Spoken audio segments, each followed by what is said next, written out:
ప్రత్యక్ష రాజకీయాల్లో ఉండాలన్న తన కోరిక ప్రస్తుతం నెరవేరబోతోందని కేంద్ర మాజీ మంత్రి సుజనా చౌదరి పేర్కొన్నారు.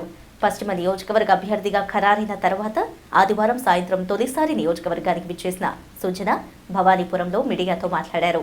చంద్రబాబు తనను 2 సార్లు రాజ్యసభ సభ్యుడిగా అవకాశం ఇచ్చారని తెలిపారు. నియోజకవర్గ అభివృద్ధితో పాటు ప్రజలకు మేలైన సేవలు అందించేందుకు కృషి చేస్తానని అన్నారు. ఏప్రిల్ 5న దుర్గమ్మ ఆలయం వద్ద నుంచి తన ఎన్నికల ప్రచారాన్ని ప్రారంభిస్తానని తెలిపిన సుజనా తెలుగుదేశం జనసేన శ్రేణులు తన గెలుపు కోసం కృషి చేయాలని విజ్ఞప్తి చేశారు. ఈ సమావేశంలో టీడీపీ జనసేన బీజేపీ నాయకులు పాల్గొన్నారు. విజయవాడ వాస్తవ్యుడిగా విజయవాడ పశ్చిమ నియోజకవర్గంలో నాకు ఈ అవకాశం వచ్చినందుకు ఎంతో సంతోషిస్తూ ఉన్నాను.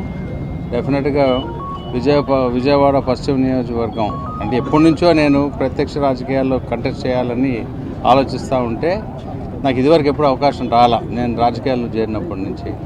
కానీ నాకు అవకాశం డెఫినెట్గా తెలుగుదేశం పార్టీ వాళ్ళు చంద్రబాబు నాయుడు గారు అప్పట్లో నాకు 2 సార్లు రాజ్యసభకు పంపారు.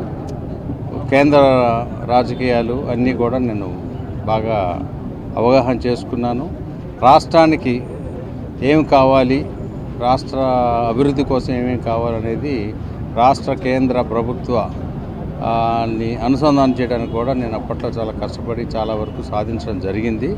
ఇప్పుడు నా స్పెసిఫిక్గా విజయవాడ పశ్చిమ నియోజకవర్గం భారతీయ జనతా పార్టీ అధిష్టానం డిసైడ్ చేసి ఉండటం వలన డెఫినెట్గా నేను సంతోషిస్తున్నాను. ఎందుకంటే మా ఊరు కూడా ఇక్కడికి ఎంత ఒక 25 నిమిషాలే, కంచిచెల్ల దగ్గర పొన్నవరం.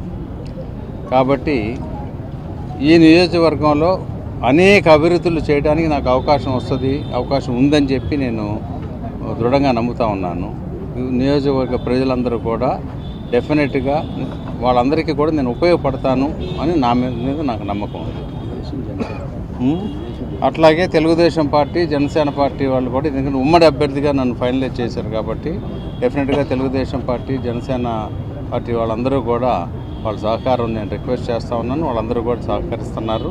డెఫినెట్గా అందరం కలిసి రేపు 5వ తేదీ నుంచి నేను అఫీషియల్గా కనకదుర్గమ్మ వారి టెంపుల్లో పూజ చేసి క్యాంపెయిన్ మొదలు పెడతాను.